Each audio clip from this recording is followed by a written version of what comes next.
the year 60 CE, the Roman Empire believed it had Britain firmly under control. Legions marched through forests and across rivers, banners snapping in the wind. Roman law had been imposed. Roman roads were built. Roman governors collected taxes with an iron hand. To them, the island was just another corner of the empire, another conquest, neatly folded into the ever-expanding glory of Rome. But Rome had made a fatal mistake. They underestimated the people they had subdued.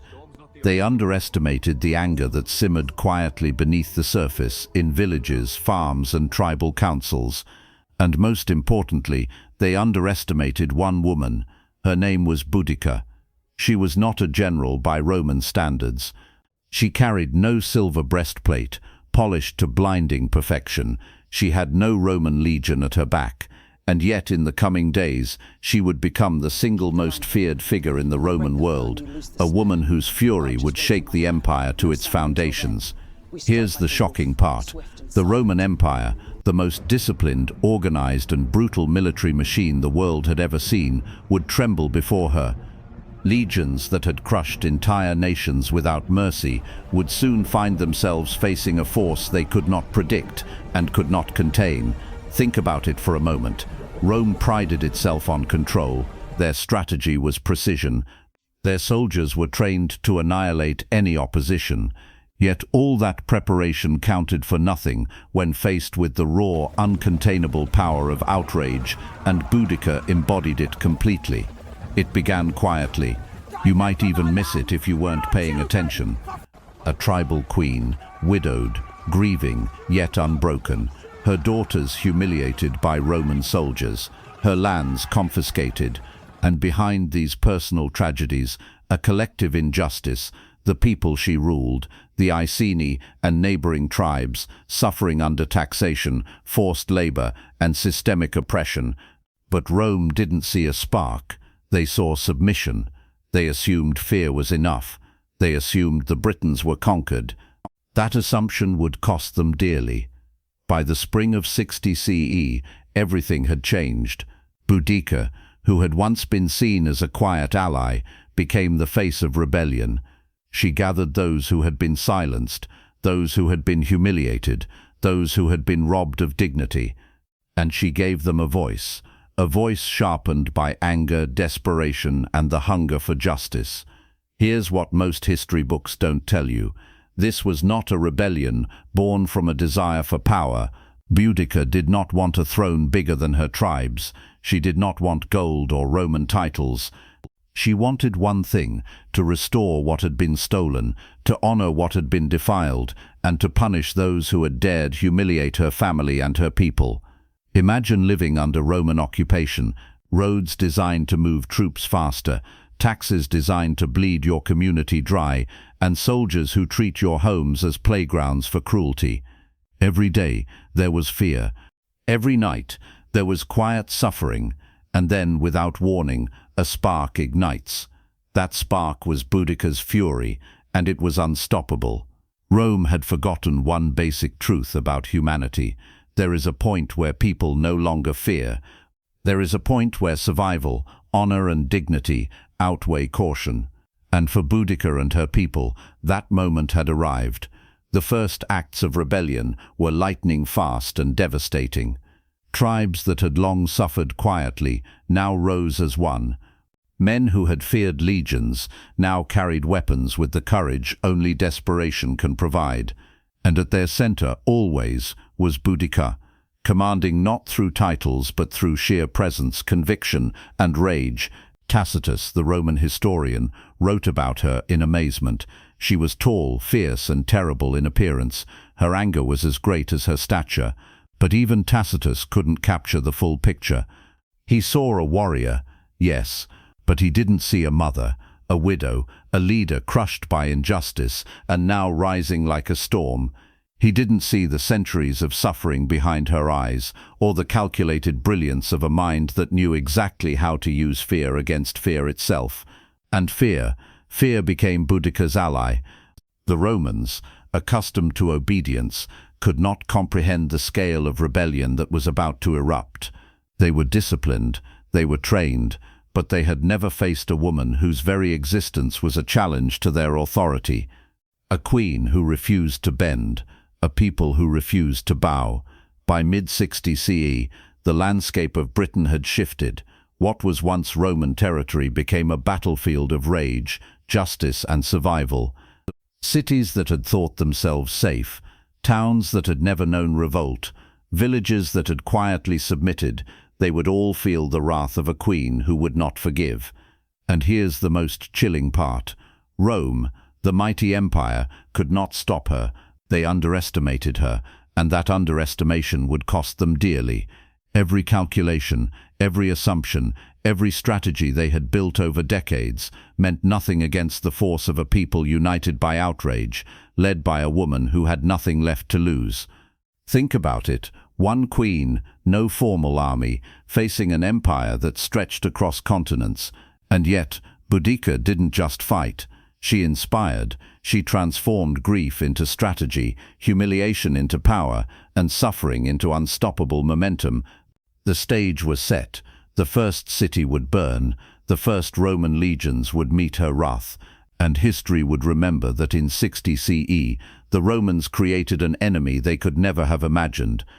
Boudica was not just a rebel. She was a symbol, a storm, and her story is the reminder that no empire, no matter how mighty, can crush the human spirit when pushed too far.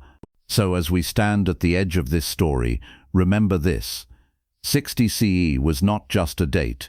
It was the day the oppressed became unstoppable, the day Rome met its deadliest enemy, the day Boudica rose, and the fires were only beginning. Before Boudica became a name that made Rome shiver, she was a queen, a mother, a widow, and a woman whose life was intertwined with the land she ruled. She was not yet a legend. She did not yet carry the weight of an entire nation's rage. She was, in many ways, a figure trapped between two worlds, the traditions of her people, the Iceni tribe, and the ever-expanding reach of Rome. Her life before rebellion was a delicate balance. The Iceni were allowed to retain some autonomy under Roman rule, and her husband, Prasutagus, ruled as a client king. On the surface, life seemed stable. There were alliances, ceremonies, and the quiet order of tribal life. But stability in a world dominated by Rome was a fragile illusion. It could shatter with a single misstep or with a single act of cruelty. Boudica's role was already demanding. She was expected to be the pillar of her people, to guide, to counsel, and to maintain honor. She was more than a wife. She was the embodiment of her tribe's dignity. Imagine being married not just to a man, but to an entire nation's future. Every decision, every word, every glance carried weight far beyond her personal life. And then there were her children, two daughters whose innocence should have been protected, whose futures should have been filled with laughter and learning, were caught in the crossfire of politics and empire. Boudica loved them fiercely, yet their lives were never truly their own. Every smile, every step was shadowed by the ever-present hand of Rome, shaping, controlling, and ultimately threatening the family she held dear. This was a life of tension. On one hand, she had the honor and responsibility of royalty. On the other, she lived under the thumb of a foreign empire that treated her people as a resource, not as humans. Think about that. Every day she walked the line between cooperation and defiance, trying to protect her tribe, her husband's legacy, and her children's future, all while knowing that one wrong move could destroy everything she held dear. Tacitus, writing decades later, describes her with awe, tall, commanding, and striking in appearance. But there's something deeper here, something Tacitus doesn't fully convey. She carried the quiet dignity of someone who understood power, yet had no real control over the forces pressing against her. She was respected, but also vulnerable, loved, but constantly tested, strong, yet aware of her fragility in a world ruled by Roman steel. Life before the revolt was not peaceful. Every interaction with Roman officials, every visit from tax collectors, every negotiation for her people's safety was a reminder of the constant tension simmering beneath the surface. Boudica had to navigate this world with cunning and patience, because one mistake could mean humiliation, violence, or even death. And then there was Prasutagus' will. In an attempt to protect his family and secure a measure of autonomy for his people, he made a bold decision. He declared that his kingdom would pass jointly to his daughters and the Roman emperor, a calculated move designed to preserve life and legacy in a world where women were often powerless under Roman law. But here's the bitter truth. Rome saw the will not as a measure of diplomacy or wisdom, but as an invitation to seize everything. When Prasutagus died, the empire acted swiftly, confiscating lands, wealth, and authority. Boudica and her daughters were humiliated. In a single brutal act, Rome stripped away her status, her family's dignity, and everything her husband had tried to protect. Imagine that moment. A queen accustomed to guiding her people with wisdom, suddenly powerless, her daughters assaulted, her home invaded, her lands taken, a lifetime of careful stewardship obliterated in an instant. The life she knew, orderly, respected, purposeful, was gone, replaced with fear, fury, and the cold reality of Roman greed. It is here, in the crucible of personal tragedy, that the transformation begins. Boudica was no longer just a queen. She became the embodiment of injustice, a symbol of what happens when a powerful empire underestimates the humanity of those it dominates. This was not just personal revenge, it was the ignition of a collective uprising. Boudica's grief was both intimate and political. She mourned as a mother, a widow and a queen, but she also understood the larger picture. This humiliation of her family was the humiliation of her entire people. The personal became political, pain became fuel, rage became strategy, and from this foundation, the storm that would shake Rome was born. Before the fire, she was human, vulnerable, calculating, maternal, political. Her strength was quiet but unyielding. It was forged in love, loss, and the unbreakable bond she had with her people. Rome would soon learn that this combination, a mother, a leader, and a woman scorned, was far more dangerous than any legion could anticipate. Think about that. One woman, shaped by duty, love, and injustice, rising quietly at first, becoming a force that would challenge one of history's greatest empires. It is here, in the life she lived before the revolt, that we can begin to understand the power, the fury, and the brilliance of Boudica.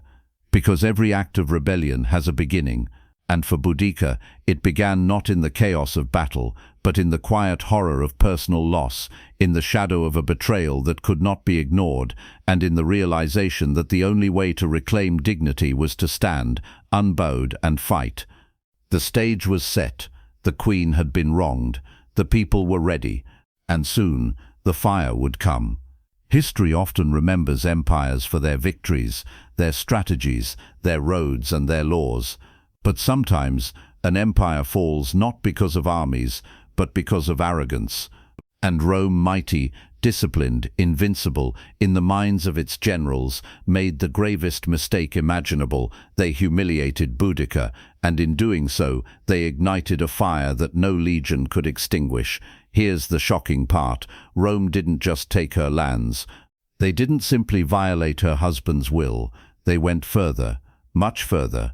They publicly flogged Boudica, a queen of noble birth, a widow of dignity.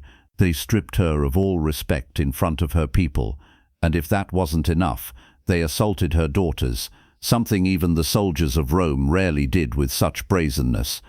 Imagine the scene, the cold stone of the Roman hall beneath your knees, faces of officers twisted in cruelty, the crowd silent, afraid to intervene. And there you are, beaten, humiliated, your daughters violated, your authority erased in a single, calculated act. That moment didn't just hurt Boudica physically, it cut deep into the pride, honor, and soul of an entire people. Tacitus tells us Rome underestimated her completely. To them she was just a woman, just another queen to intimidate, to bend to their will.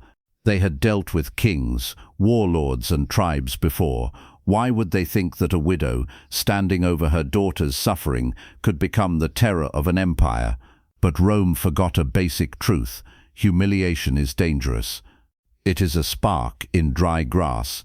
And Boudica, she was wildfire waiting for a reason. Think about the psychology here. When someone is stripped of dignity, when their family is violated, when everything they have worked for is taken away, not because of law, not because of justice, but because of greed and arrogance, what happens is not quiet submission. What happens is rage. Pure, focused, unstoppable rage. And that rage became a tool for leadership.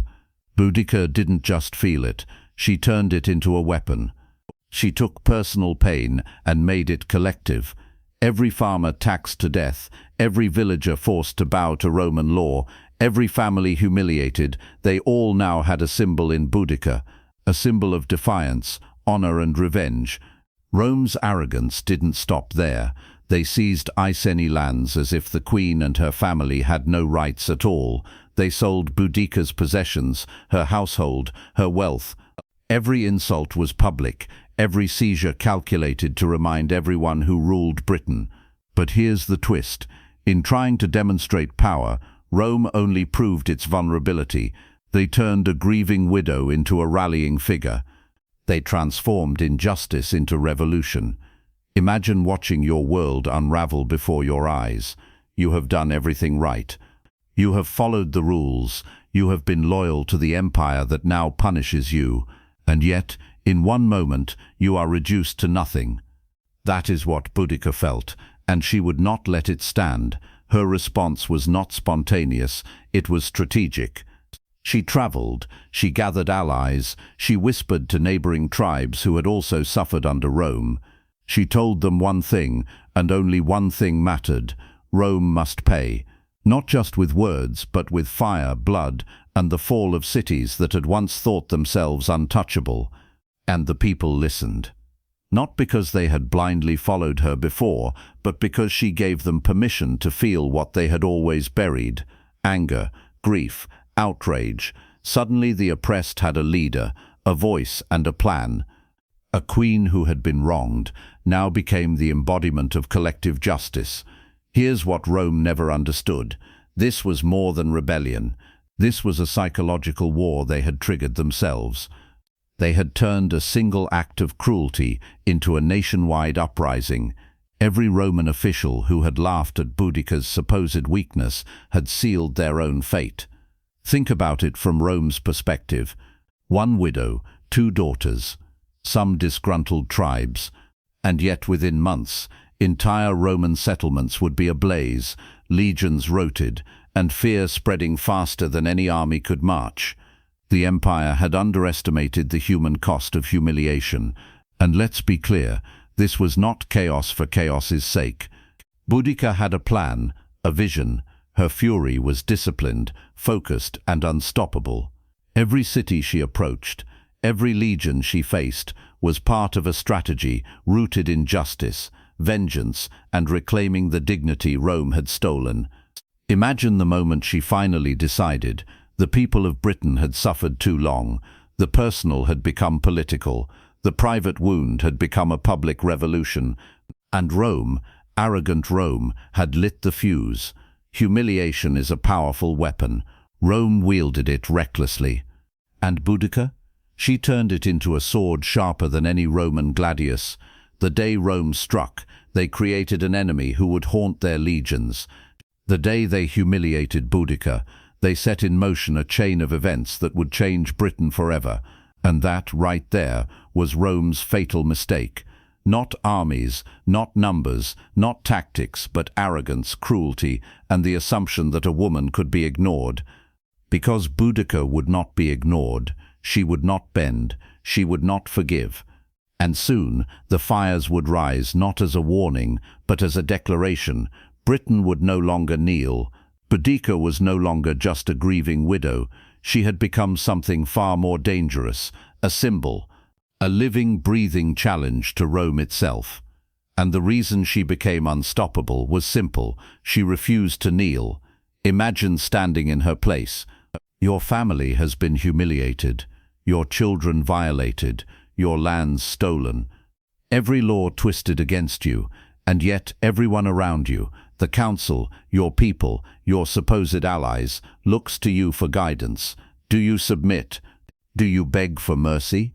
Or do you rise and show them that dignity cannot be stolen without a fight? Boudica chose the latter. Tacitus described her as tall, fierce, with a commanding presence that inspired loyalty, but beyond her physical appearance, her true strength was her spirit. She did not act out of blind rage alone. She acted with clarity, with purpose, with a vision that extended beyond her personal pain.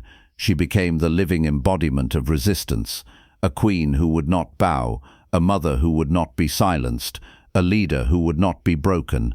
Here's the shocking part. For a woman in 60 CE, in a world dominated by men, power was never guaranteed. Her authority was constantly tested, yet she commanded respect, not because of her birthright alone, but because she refused to be intimidated, manipulated, or erased. Her presence demanded attention, her anger demanded action, and her resolve demanded loyalty. Think about that for a moment. Rome had armies. Rome had experience. Rome had centuries of conquest, and yet none of that mattered against a single queen who understood one critical truth: courage is contagious. And so she walked among her people. She rallied tribes, not by promises of gold or rank, but by appealing to something deeper: honor, dignity, revenge for the wrongs that had been done. She spoke not as a ruler giving orders, but as a mother giving her people permission to feel their fury, to act, to rise. She became the spark, and the spark became a wildfire. Everywhere she went, the oppressed found courage in her eyes. The enslaved found hope in her voice. The humiliated saw their dignity mirrored in her stance. Boudica's refusal to kneel was not just symbolic, it was actionable. It was a call to arms, and the timing couldn't have been more perfect. The Iceni were not alone in their resentment. Other tribes across Britain, previously wary of rebellion, were watching. They had suffered under Roman rule, taxation, forced labor, disrespect and violence. Boudica's courage gave them a reason to rise. Her defiance legitimized their rage.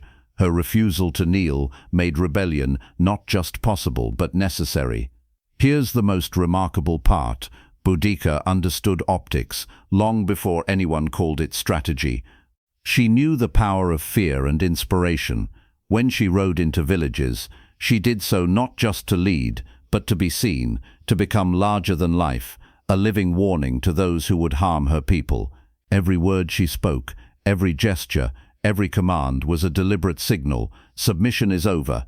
The queen does not kneel, and neither will her people. Imagine the psychological impact on Rome. Legionaries, trained to see men as the main threat, now confronted a woman who was more terrifying than any opposing general. She was their nightmare in human form, a leader who could move men to act purely through presence, conviction, and fury. Rome underestimated women in power, and they paid dearly. But Boudica's refusal to kneel was more than defiance. It was a moral statement. She was reclaiming the dignity that had been stolen. She was telling her daughters and the daughters of her people that their bodies, their honor, their lives were not for sale. She was showing that even in a world designed to oppress, courage could reclaim space. This is the moment when a queen becomes a legend, when personal grief transforms into public rebellion, when rage becomes leadership. Boudica's refusal to kneel was not just symbolic, it was the foundation of every victory to come, the psychological edge that would make Romans tremble. And here's the truth: the refusal to submit is one of the most powerful acts in history. Empires fall not always because of armies, but because one person refuses to be diminished. Boudica became that person, and through her, an entire nation found its voice. So before the fires burned, before the legions faced her wrath, before cities fell, Boudica stood tall. She did not cry in fear. She did not plead for mercy. She refused to kneel, and in that refusal, she became more than a queen, she became a force. The stage was set, the Iceni were ready, the neighboring tribes were watching, and Rome, for all its power, had no idea what was coming. By the mid-1st century CE, Britain was not the peaceful, obedient province Rome imagined. It was a land simmering with resentment, its people weary of occupation, and its tribes barely holding on under the weight of foreign control. To the Romans, Britain was a colony to be exploited. To the Britons, it was a cage filled with taxes, humiliation, and brutality that grew heavier with each passing day. Imagine walking through a village in Roman Britain. The roads are lined with Roman soldiers, their armor gleaming in the sun, their presence meant to intimidate. Farmers bow as they pass, handing over grain and money, while children watch from behind fences, learning early that defiance is dangerous. Taxes are steep, tributes are enforced with violence, and every village, every farm, every small settlement knows the cold touch of imperial power. But the oppression went deeper than taxes. Rome's legal system was foreign, its punishments severe, and its officials often corrupt. For the Iceni and other tribes, life under Roman law was a daily humiliation. If a local leader tried to resist or negotiate, they risked imprisonment or execution. Roman soldiers could enter homes without warning, seize property, or punish entire families for minor infractions. This was not governance, it was control through fear. And yet Rome believed this fear would be enough. They assumed obedience could be bought with gifts, loyalty with titles, or submission with intimidation, but they failed to see the spark hidden in every human soul, the desire for dignity, respect, and justice. In Britain, that spark was growing into a flame. The land itself was ready to erupt. The tribes had long memories. The Iceni remembered independence before Rome's arrival. The Trinovantes remembered the arrogance of Roman governors who thought a conquered people could be silenced. The Cornovi, the Brigantes, and other tribes all had their grievances, their own stories of humiliation and suffering. Every forced conscription, every stolen harvest, every insult added fuel to a fire waiting for a spark. Boudica's humiliation was that spark, but it was not the only one. The population was primed for rebellion. It was a society that had never fully surrendered its spirit, and the pressure of Roman occupation had pushed it to the breaking point.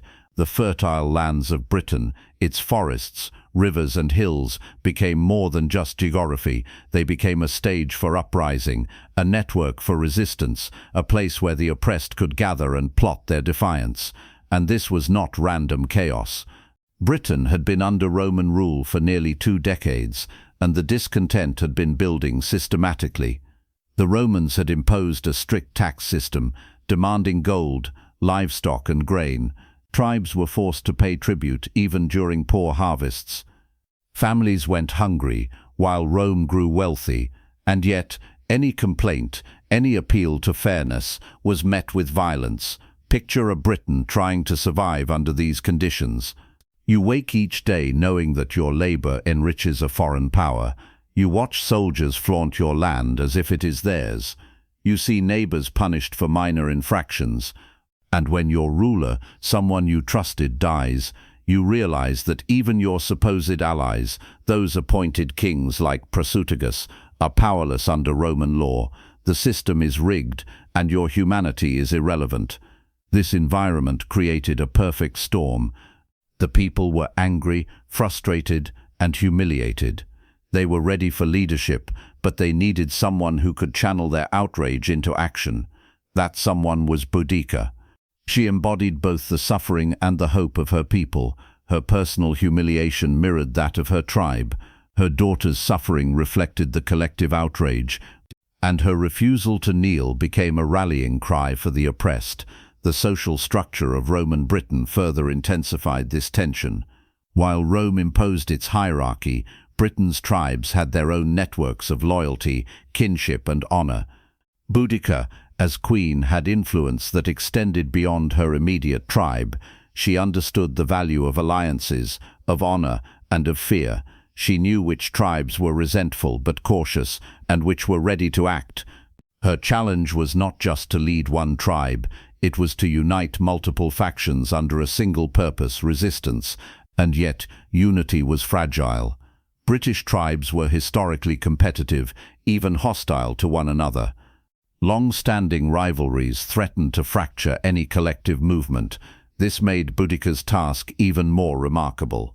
She had to inspire trust, demonstrate power, and present a vision that transcended personal vendettas. She had to show that vengeance for her family was justice for them all. The psychological impact of Roman cruelty cannot be overstated. Humiliation was not incidental, it was deliberate. Soldiers publicly flogging a queen, destroying villages, and violating families were sending a message: resistance is pointless, submission is the only path. But history repeatedly shows that oppression can backfire. When people are pushed too far, when dignity is stolen and pain is collective, rebellion becomes inevitable. By the time Boudica prepared for war, Britain was not just discontented, it was boiling. Farmers, villagers, and warriors were united not by strategy alone, but by emotion. Anger, fear, grief, and shame coalesced into a single combustible force. The stage was ready, the spark had been struck. And Rome had no idea that their empire could be challenged in such a personal, human, and terrifying way. Think about the scale of this moment. The Roman Empire, spanning continents, controlling millions, and wielding the most disciplined military force of its age, faced a rebellion born not of logistics but of emotion. Rage became strategy, suffering became leadership, humiliation became power, and one woman, Boudica, stood at the center, the living embodiment of Britain's outrage. It is easy to think of rebellions as random violence, but Boudica's uprising was deeply human. Every action had meaning. Every fire set in Roman towns, every attack on a soldier, every rally of a tribe was an expression of centuries of suffering, compounded by immediate humiliation. This was justice by any means necessary, and it was unstoppable precisely because it was rooted in truth. Rome had created a system designed to control, but instead it produced resistance. They had underestimated the human cost of arrogance and cruelty. They had ignored the power of honor, the intensity of grief, and the strength of maternal fury. Boudica would become the sword that cut through their assumptions, and here's the chilling reality. Britain was ready. The land, the people, the network of alliances, everything aligned to support her uprising. The forests offered cover. The rivers provided escape routes. The hills gave vantage points for strategic strikes. Nature itself seemed to conspire with the oppressed, amplifying the advantage of local knowledge against Rome's disciplined but rigid legions.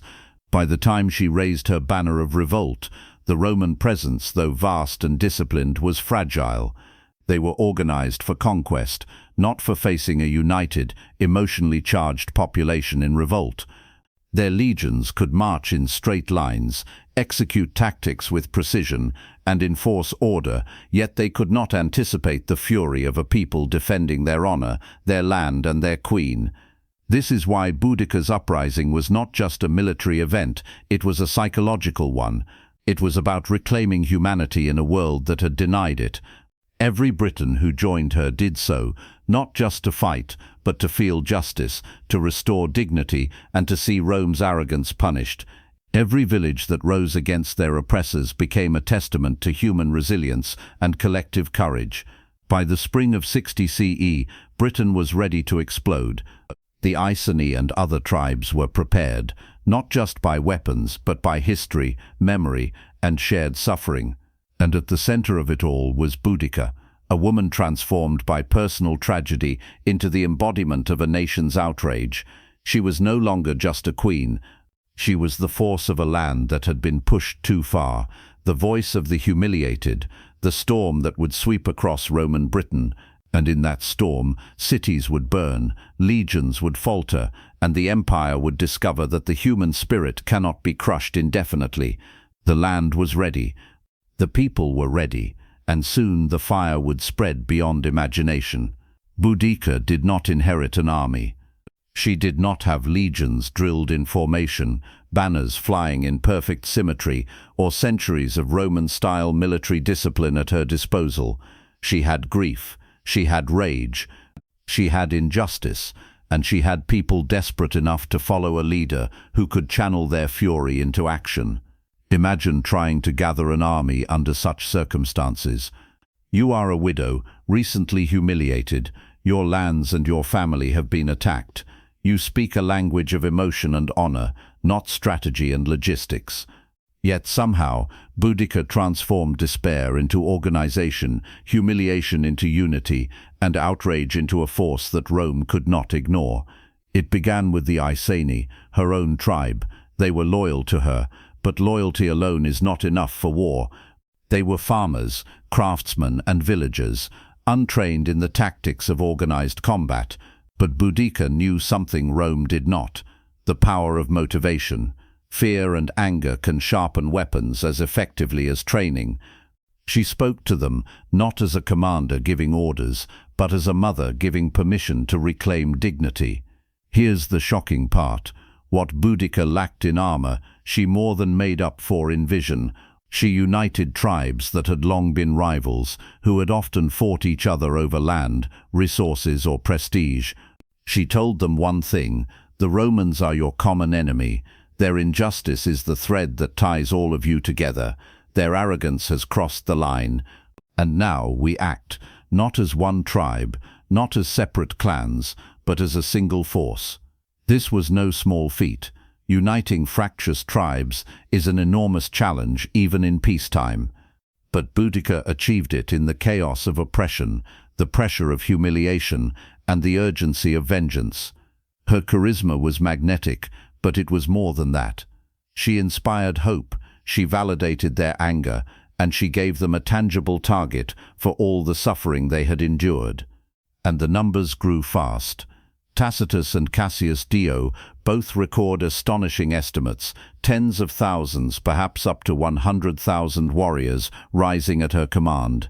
Some historians debate the exact number, but the reality is clear. She became the leader of a massive force, mobilized not through pay, rank, or loyalty to Rome, but through shared outrage and a desire for justice. Imagine the logistics. Boudica had no supply lines, no granaries stocked for long campaigns, no standardized weapons. She had villages, forests, and the ingenuity of people who had survived under harsh conditions for generations. Spears were sharpened, bows were strung, chariots, symbols of prestige and tactical advantage, were assembled and prepared for battle. Every tool, every hand, every heartbeat was part of the growing storm. And here's the thing: Boudica understood the psychology of war before Rome could anticipate it. She didn't just rely on numbers, she relied on morale. She spoke to her warriors about honor, revenge, and survival. She reminded them of the humiliation they had endured: the children stolen, the families violated, the lands stolen. Every speech, every gathering, every rally reinforced their commitment. Their cause was personal, yet universal. Their fury was disciplined by purpose. Tacitus recounts a scene that captures her brilliance. She mounted a chariot, rode among her people, hair unbound, a figure larger than life, commanding attention and respect. She was terrifying, not just to Rome, but to anyone who saw the scale of her presence. Her appearance was carefully chosen to inspire awe. She was not just a queen, she was the embodiment of Britain's anger, a storm made human, and it worked. Tribes that had previously submitted now rose. Farmers picked up spears, traders sharpened swords, children were evacuated to safe areas. Villages sent messengers to neighboring clans. Word spread faster than any Roman army could march: Boudica is rising. Do not resist. Join or be swept aside. Here's the shocking part. The Roman legions, disciplined and trained, could not comprehend the scale and speed of this mobilization. Rome relied on fear, intimidation, and bureaucratic control. Boudica relied on passion, connection, and moral clarity. Her army was not trained in Roman tactics, but it was united in purpose. They had the single advantage Rome often underestimated, the human spirit fighting for justice. She also understood timing. Gathering an army from disparate tribes takes patience and planning. Boudica moved quietly at first, securing loyalty from those who could be persuaded through speech and action. She avoided premature conflict, knowing that striking too early could fragment her forces. Every rally, every alliance, every village that pledged support strengthened her position, and by the time Rome realized the scale of the threat, it was already too late. Imagine the scene from a Roman perspective: reports coming in, tribes uniting, roads blocked, villages raising forces, chariots assembling, tens of thousands mobilizing almost overnight. The arrogance of the empire faltered. The legions had never faced a rebellion driven so completely by outrage and leadership rather than formal strategy. Boudica's genius lay in turning emotion into organization, and she was not just a figurehead. She fought alongside her warriors. She rode in chariots, carried weapons, and positioned herself visibly in every rally. She embodied what it meant to resist, not only leading, but participating, sharing in danger, and demonstrating that no one, not even their queen, was untouchable by the cost of rebellion. This is crucial. Boudica's army was not just a military force, it was a psychological weapon. Every Roman soldier who saw her, tall, commanding, unyielding, knew that this was no ordinary uprising. The humiliation of Rome had created a queen whose presence alone could inspire fear, motivate thousands, and turn ordinary people into an unstoppable force. By the time the army was ready, Boudica had transformed from a grieving widow into a strategist, diplomat, and symbol of vengeance. The tribes had forgotten old rivalries. They had been welded together by injustice, and they were ready to strike, not just for revenge, but for survival, dignity, and the honor of every person who had been humiliated by Rome. Think about that. One woman, no formal army, no Roman training, mobilizing tens of thousands of people with nothing but courage, presence, and vision. She turned grief into strategy, humiliation into leadership, and despair into action. And the Romans, they were oblivious. They assumed obedience. They assumed fear would hold. They assumed women could not command armies. But Boudica proved them wrong. By the spring of rebellion, her forces were massive, motivated, and unified. And now the world would witness the first strikes of what would become one of the most terrifying uprisings the Roman Empire ever faced. Because Boudica had done the impossible, she had raised an army from nothing. She had turned rage into power, humiliation into strategy, and loss into unstoppable momentum. The storm was gathering, and soon it would break. The spring of 60 CE brought more than rising tension. It brought fire. The first thunder of rebellion shook the streets of Camulodunum, what the Romans called Colchester, their administrative capital in Britain. What the Romans called Colchester, their administrative capital in Britain. And at the center of it all was Boudica, the queen who refused to kneel, riding at the head of an army fueled by grief, anger, and the desire for justice. Camulodunum was the crown jewel of Roman administration in Britain. It was a city built to impress, to intimidate, and to showcase Rome's civilization to the native tribes. Marble columns gleamed in the sunlight, statues of emperors towered over the streets, and the Roman temple to Claudius dominated the city's center, reminding every Briton who held power. It was a symbol, and symbols, as Boudica knew, could be destroyed. She approached not as a conqueror seeking loot, but as a force seeking retribution. Every soldier in her ranks understood the stakes. This was more than battle. This was justice for humiliation, revenge for families violated, and a warning to Rome that Britain would not kneel. The Iceni, along with the Trinovantes and other allied tribes, moved with precision and purpose. Spears were raised, chariots raced down the hills. Fires were ready, and then it began. The attack on Camulodunum was brutal, swift, and terrifying. Boudica's forces, though lacking the formal training of Roman legions, relied on ferocity and sheer numbers. They overwhelmed the city guards, breaking gates, collapsing walls, and sending panic through the streets. Romans, confident in their discipline, were unprepared for the scale and speed of the assault. Their arrogance became their undoing. Once inside, Boudica's army made a horrifying example of what happens to those who humiliate Britain. Temples were burned, the shrine of Claudius toppled, administrative buildings were destroyed, citizens who had supported Rome fled, were slain, or were captured. Fires consumed homes, libraries, and civic halls. The city, once a beacon of Roman authority, became a pyre, illuminating the night sky with smoke and flame. Here's the shocking part. This was not mindless destruction. It was deliberate. Boudica's rage was methodical. She targeted Roman symbols first, ensuring that the empire would understand the message: humiliation will not be tolerated.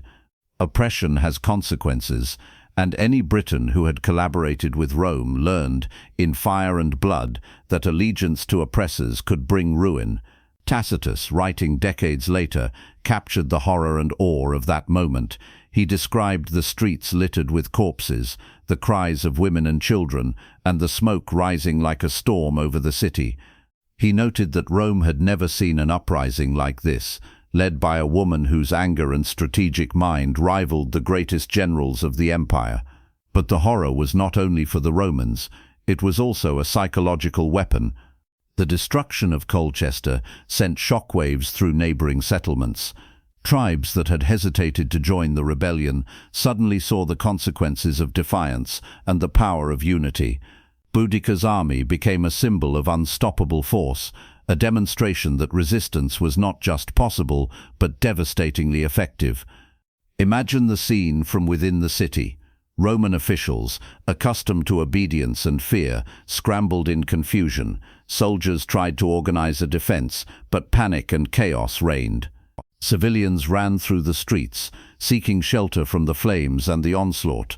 Chariots crashed through the gates. Spears and arrows rained down from every angle.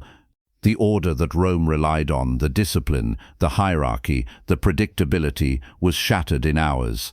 And Boudica, she was everywhere at once. Riding her chariot through the city, shouting orders, inspiring warriors, and embodying the vengeance that had fueled the rebellion from the start. She was not a distant commander. She was the storm itself. Every glance at her, every moment she appeared on the horizon, ignited courage and fear simultaneously. Her presence turned ordinary villagers into fearless fighters, ordinary farmers into killers with a purpose. This was not just a battle. It was a demonstration of the human cost of oppression. Every destroyed building, every toppled statue, every fire set in Camulodunum was a statement. Rome may control land and legions, but it cannot control spirit.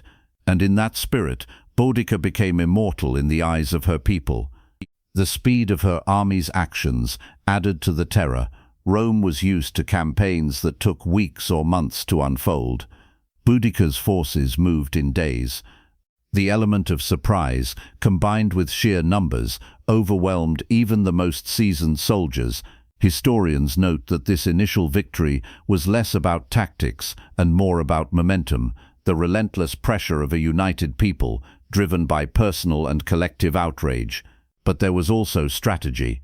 Boudica knew that attacking Rome's symbols first, its capital, its temple, its officials, would have maximum impact psychologically.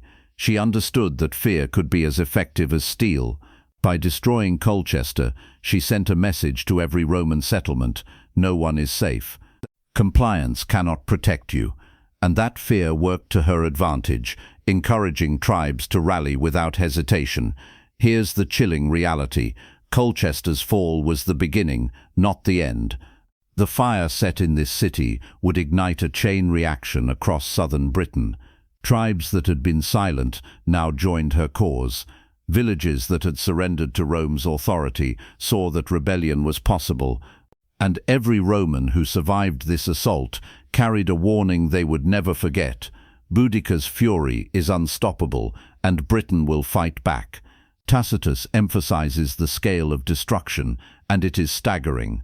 Colchester, a symbol of Roman order, burned to the ground. Civilians, soldiers, and collaborators alike were killed or scattered. The administrative machinery of the province was crippled. For Rome, this was not just a military defeat, it was a psychological one, a blow to pride, authority, and the perception of invincibility. And yet, Boudica did not linger. She understood momentum.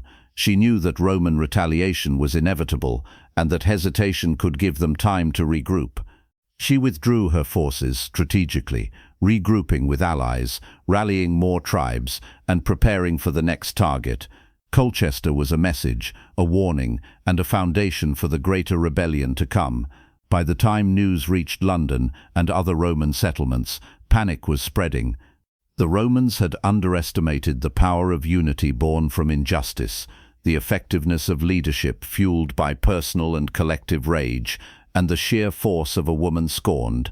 Boudica's army, though composed of irregulars, was now a terror that no disciplined legion could ignore without consequence. And this is the truth that makes her story unforgettable.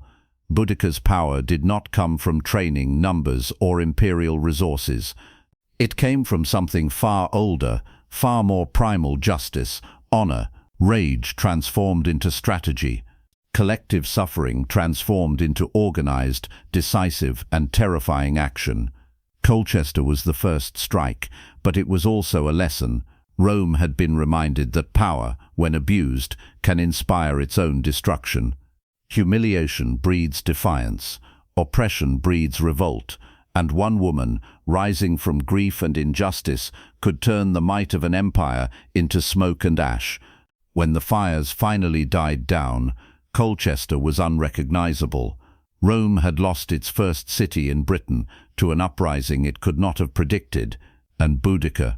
She had solidified her place in history, not as a queen of a single tribe, but as the embodiment of Britain's refusal to kneel, her name whispered in fear and awe across the empire. The fall of Colchester marked a turning point. The rebellion was no longer a spark, it was a firestorm, and Boudica, riding at its center, was a force that even Rome, with all its experience and power, could not easily extinguish. History would remember this day, not just for the destruction, but for the lesson it taught. Underestimate a wronged people at your peril. Underestimate a leader who refuses to kneel at your peril. Underestimate the power of justice, fury, and human spirit, and it may be the city of your empire that burns first. Colchester was gone. Rome's authority in Britain was shaken, and across the land the flames of rebellion began to spread, unstoppable, consuming, and terrifyingly alive. The ashes of Colchester were barely cold when Boudica's rebellion surged forward, unstoppable, relentless, and terrifying. The fire that consumed the Roman capital had sent shockwaves across Britain, and now the queen who refused to kneel turned her attention to Londinium, the city we know today as London.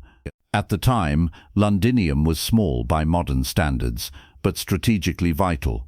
It was a Roman trading hub, a seat of administration, and a symbol of Rome's growing dominance over southern Britain. To Rome, its destruction would be a minor setback, a shock that could be contained. To Boudica, it was a stage for vengeance, a target that represented everything her people had suffered under imperial rule. Imagine the scene before the attack. Roman officials, reassured by the fall of Colchester, believed that the rebellion had been a localized incident, a spark sparked by the humiliation of a single tribe. They had no idea that the flames of outrage were spreading across the land, growing larger with every insult, every raid, every act of Roman cruelty. Boudica's army approached Londinium like a tidal wave. Tens of thousands of warriors, from Iceni to Trinovantes and allied tribes, marched with purpose. Chariots thundered down roads once considered safe. Spears glinted in the sun. Bows were drawn, and the sound of drums and war cries filled the air. Fear and anticipation radiated from every footstep.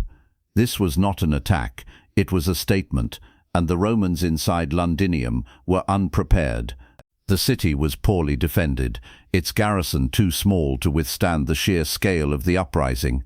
Soldiers had not anticipated a coordinated assault by an irregular army, fueled not by payment or strategy alone, but by righteous fury. Panic spread through the streets as citizens realized that their walls, their gates, their legions, symbols of security, were no match for Boudica's momentum. Here's the shocking part. Boudica's forces did not merely seek to defeat Roman troops. They sought to obliterate symbols of oppression. Administrative offices were stormed, temples desecrated, homes of collaborators were ransacked. The city became a battlefield, every corner alive with chaos and fire. Boudica's strategy was simple but terrifyingly effective: strike fear, inspire loyalty, and ensure that Roman authority would never again be taken for granted in Britain. Tacitus recounts the scene with haunting detail. Streets ran with blood, buildings crumbled under axes and fire, citizens fled, screaming into alleys that offered no escape. Rome's supposed control, built over decades of occupation, crumbled in hours. Londinium was a warning, a message written in flame and steel. Oppression has consequences, and defiance can take the strongest empire to its knees. But the rebellion's impact went far beyond physical destruction. It was psychological warfare on an unprecedented scale. Romans were disciplined, trained to follow orders, and accustomed to imposing authority. Yet when faced with an army united not by rank or hierarchy, but by rage and justice, their control evaporated. Boudica's presence was everywhere at once, riding in chariots, shouting commands, and inspiring warriors with her defiance. The queen was not just leading the attack, she was the embodiment of Britain's collective fury. Imagine witnessing this as a Roman soldier. The rules you have relied on for years, discipline, formation, training, are useless against an unpredictable, emotionally charged force. Thousands of warriors, moving with speed and coordination, striking targets with precision, fueled by hatred, grief, and honor. And at the center of it all, a woman who refused to kneel, whose voice carried over the chaos, whose anger turned grief into victory. The fires of Londinium spread quickly. Timber buildings burned, smoke choked the streets, and flames licked the sky. Citizens ran in every direction, some seeking shelter in the Thames, others trapped in homes now consumed by fire. Soldiers fought desperately to defend their positions, but they were outnumbered and outmatched by the momentum of collective outrage. Boudica's army moved like a storm, crushing resistance with terrifying efficiency. But here's the most remarkable part. Boudica's attacks were not random. They were calculated, targeted, and designed to maximize impact. Roman temples and administrative centers were prioritized. Symbols of authority, wealth, and oppression were destroyed first. The goal was clear: strike at the heart of Roman power and let fear ripple outward to every corner of Britain. And the strategy worked. Tribes that had been hesitant to join the rebellion saw Londinium fall and were galvanized. The flames acted as both beacon and signal, spreading word faster than any messenger could. Momentum is powerful in war, but momentum fueled by collective outrage, guided by a leader who embodies justice, is unstoppable. Boudica had become more than a queen. She had become a living force of nature, her army the instrument of her fury. Think about the psychological impact on Rome. The empire prided itself on discipline, organization, and control, yet here was a city they considered secure, reduced to ashes in a matter of hours. Entire legions had been too slow to respond, their pride shattered by the audacity of rebellion. For a woman to lead such devastation was unheard of, and for an empire built on male-dominated military hierarchy, it was humiliating beyond measure.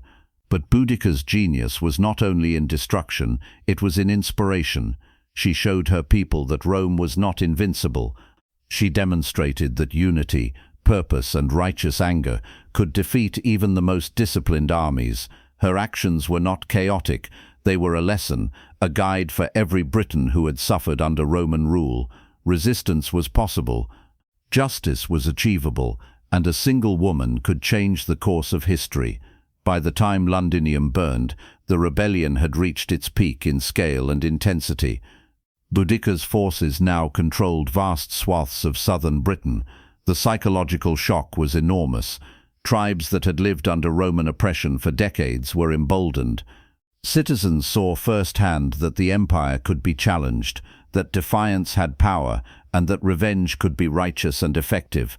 And yet Boudica remained disciplined. She did not linger in victory. She knew Rome would respond, that the legions would regroup and strike back with deadly force. Her attacks were swift, her movements calculated, and her army ready for the next step. The rebellion was not just about revenge, it was about survival, justice, and the reclamation of dignity. The destruction of Londinium sent an unmistakable message. Britain was no longer a submissive province. The flames that consumed the city were symbolic, representing not only the fury of a wronged queen, but the collective outrage of a nation long humiliated and oppressed. Boudica had turned personal tragedy into a national uprising.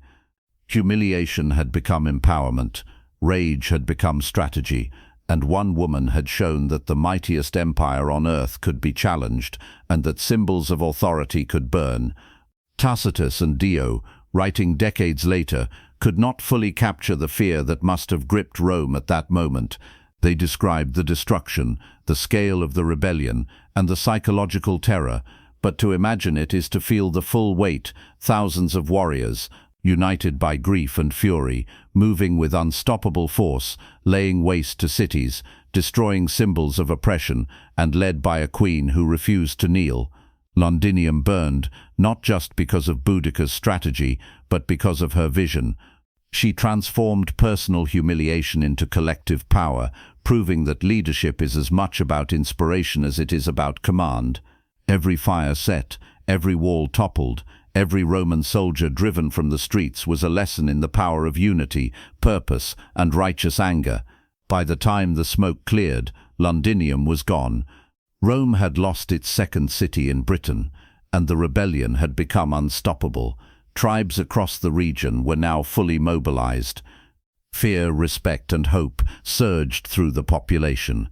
Boudica's legend was growing by the hour, and her army, though irregular, had proven itself capable of striking fear into the heart of the empire itself. The flames of Londinium were more than destruction, they were a statement. They declared that humiliation has consequences, that oppression can provoke resistance, and that a single determined leader can change the course of history.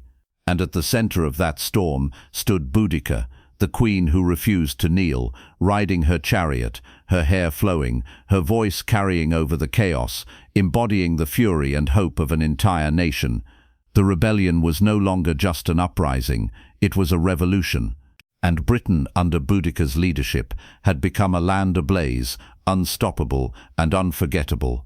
The rebellion had swept across southern Britain like a wildfire, and Boudica's army seemed unstoppable. Cities burned, legions faltered, and the empire's pride had been shattered. But Rome was not a force that could be ignored forever. They regrouped, and soon the greatest test of Boudica's leadership and Britain's uprising would come at Watling Street. The Roman general Suetonius Paulinae had faced countless uprisings before. He was disciplined, cunning, and ruthless, but even he could not have anticipated the scale and intensity of Boudica's forces. Tens of thousands of warriors, united by grief, outrage, and hope, were marching with a purpose that transcended fear. And yet, Suetonius had one advantage: training, organization, and experience that could offset even massive numbers. Imagine the scene as both armies prepared. Boudica's warriors, filled with righteous fury, were loud, chaotic, and terrifying. Spears glinted in the sunlight. Chariots rolled forward, ready to strike. Women, once humiliated and oppressed, were present in the ranks, carrying weapons and inspiring courage. Behind every warrior was a story of loss, injustice, and betrayal. This was not a simple military engagement. It was personal, visceral, and emotional. The Romans, by contrast, stood in disciplined formation, Their shields interlocked, their ranks were precise, and their strategies were honed through decades of conquest. But they faced a critical problem. Boudica's army was massive and unpredictable. Numbers alone can overwhelm even the best-trained soldiers, and the psychological pressure of facing an army motivated by vengeance cannot be overstated. The battle began with the roar of war cries. Boudica's chariots surged forward, breaking initial Roman lines. Warriors shouted, arrows flew, and the clash of steel rang across the fields. For a moment, it seemed the rebels might crush the legions. The sheer force of emotion-driven courage was staggering. The Britons fought not just for land, but for dignity, revenge, and the honor of those who had been humiliated. But the Roman strategy was precise. Suetonius had chosen the battlefield carefully, a narrow stretch along Watling Street, where his smaller force could neutralize the rebels' numerical advantage. Geography, discipline, and timing became the empire's weapons against the chaos of fury. The Romans allowed the rebels to advance, drawing them into a trap where the effectiveness of raw numbers would be reduced. Boudica, sensing the intensity of the Roman discipline, had to make a critical decision: charge forward with momentum or adjust her strategy. She chose to stand and fight, confident that the energy and morale of her forces would overwhelm even the most disciplined legions. Her presence inspired the warriors. Her voice carried across the field, a rallying cry that turned fear into courage. The initial clash was devastating. British warriors, fueled by centuries of humiliation, hit the Roman lines with ferocity. Spears pierced shields, chariots rammed through formations, and cries of vengeance echoed across the battlefield. For a brief moment, it seemed as though Boudica might achieve a historic victory, her army overwhelming the legions in sheer passion and determination. But Rome was relentless. The legions, trained for precisely this kind of chaos, began to adapt. They used the terrain to their advantage, creating kill zones where their disciplined formations could strike effectively. Cavalry flanked the Britons. Pillowman throws disrupted charges. Roman shields absorbed the shock of the initial assaults while counterattacks began to fragment the rebel lines. The psychological impact on Boudica's army was immense. Fighters who had been confident, motivated, and seemingly invincible suddenly faced the precision and endurance of Roman discipline. Panic crept into the ranks. Chariots that had ploughed through villages were now caught in tight spaces. Spears and arrows were met with Roman shields, and shields rebounded with deadly force. The initial momentum of the rebellion began to falter. Boudica fought at the front, a living symbol of resistance. Her presence turned fear into courage, hesitation into action. She shouted commands, rallied her warriors, and refused to yield. But even her brilliance could not overcome the combination of Roman discipline, strategic positioning, and relentless counterattacks. Here's the most devastating reality. Despite her leadership, the sheer organization of the legions began to turn the tide. Boudica's forces, composed of volunteers, farmers, and villagers, lacked the training to sustain prolonged engagement against professional soldiers.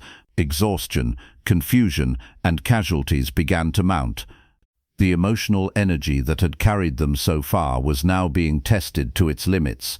And then, as the battle reached its climax, the Romans executed a devastating maneuver. They enveloped Boudica's army, cutting off retreat, and struck with precision. Spears, swords, and cavalry attacked from multiple sides. The rebels, encumbered by their numbers and chaotic organization, were trapped in a lethal trap. Panic turned to despair. Hope turned to fear, and the unstoppable momentum of the rebellion collapsed under the weight of Roman military mastery. Boudica's courage never wavered. Even in the face of overwhelming odds, she remained defiant, leading charges, rallying survivors, and refusing to kneel.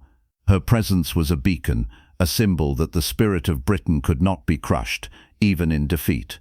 But the reality of the battlefield was undeniable. The legions had triumphed, and the rebellion, as awe-inspiring as it had been, was effectively broken. The aftermath was catastrophic for Boudica's forces. Thousands were killed, others scattered, fleeing into forests and hills. Tribes that had joined the rebellion retreated, demoralized but alive, carrying the memory of both victory and defeat. Londinium and Colchester had burned, but the overwhelming force of the Roman army restored control, at least temporarily. Yet, even in defeat, Boudica's legacy was solidified. She had taken on the most powerful empire in the world and inflicted unprecedented damage. She had mobilized tens of thousands, destroyed cities, and challenged the very notion that Rome was invincible. The Battle of Watling Street was not a story of failure. It was a testament to courage, leadership, and the power of justice-driven rebellion. And here's the truth that echoes through history. Armies can be defeated, cities can burn, and empires can survive. But the human spirit, when united by outrage and guided by a leader like Boudica, leaves an imprint that no army can erase. She became a legend, not because she conquered Rome, but because she dared to stand against it, to lead her people, and to fight for what was right. Boudica's forces were broken, but the story of their courage and resistance would inspire generations. The Battle of Watling Street was not merely a clash of armies. It was a confrontation between oppression and defiance, discipline and fury, empire and the spirit of a people who refused to kneel. In that clash, Boudica's courage shone brightest. She demonstrated that leadership is not measured solely by victories, but by the ability to inspire, to unite, and to fight for justice against impossible odds. And while the Romans claimed the battlefield, they could never erase the legend of the warrior queen who challenged the empire itself. The echoes of Watling Street would resonate for centuries, a reminder that power can be challenged, injustice can be opposed, and one determined individual can ignite a movement that changes history. The roar of battle had faded, the smoke of burning cities had cleared, but the echoes of Boudica's rebellion lingered, resonating across southern Britain and deep into the heart of the Roman Empire. For Rome, the destruction of Colchester and Londinium was more than a military embarrassment. It was a crisis of pride, authority, and control, and Rome, unlike Boudica, had the patience, resources, and cold calculation to strike back. The legions returned to strategic positions. Soldiers rebuilt fortifications, restored roads, and reassured local tribes of the consequences of defiance. Discipline and fear were reinstated as tools of governance. Rome's response was calculated, harsh, and designed to deter future uprisings. They understood that rebellion had been fueled not just by military opportunity, but by moral outrage and humiliation, and moral outrage is harder to suppress than arrows or swords. The provinces of southern Britain became a stage for reprisal. Tribes that had joined Boudica's uprising were punished severely. Leaders were executed or enslaved. Villages that had supplied warriors were burned or dismantled. The Romans sought not only to restore order, but to send an unmistakable message: rebellion would not be tolerated. Resistance had consequences, and Rome would enforce them with ruthless efficiency. Yet, even in the face of such brutality, Boudica's impact could not be erased. Her rebellion had demonstrated that Rome was not invincible. She had mobilized tens of thousands of warriors, destroyed cities, and defied an empire that prided itself on order and control. Even as the legions reclaimed territory, the memory of her fury inspired fear, respect, and caution. Tribes would remember that one determined woman had challenged the might of the empire and survived long enough to leave an indelible mark. Boudica herself vanished from the historical record after the defeat at Watling Street. Tacitus and Dio suggest that she either died of illness or took her own life to avoid capture, refusing to be paraded as a symbol of Roman victory. Imagine that moment, the queen who had struck terror into Rome's heart, who had led a nation in revolt, choosing death on her own terms rather than surrender. Even in defeat, she remained unbroken. The aftermath also revealed the human cost of rebellion. Thousands of warriors and civilians had died. Families were torn apart. Survivors faced Roman retribution, displacement, and the trauma of witnessing cities reduced to ash. Yet within this devastation lay a paradox. The rebellion had awakened a sense of identity, pride and unity among Britain's tribes. The memory of resistance, the stories of courage and defiance, would be passed down for generations. Rome, though victorious militarily, had been shaken. The empire realized that conquest alone could not guarantee control. Humiliation, greed, and oppression could provoke uprisings capable of threatening even the mightiest legions. Administrators and generals now approached governance with a mix of caution and cruelty, understanding that the power of one determined leader, especially one who could unite the discontented, was a force that could not be ignored.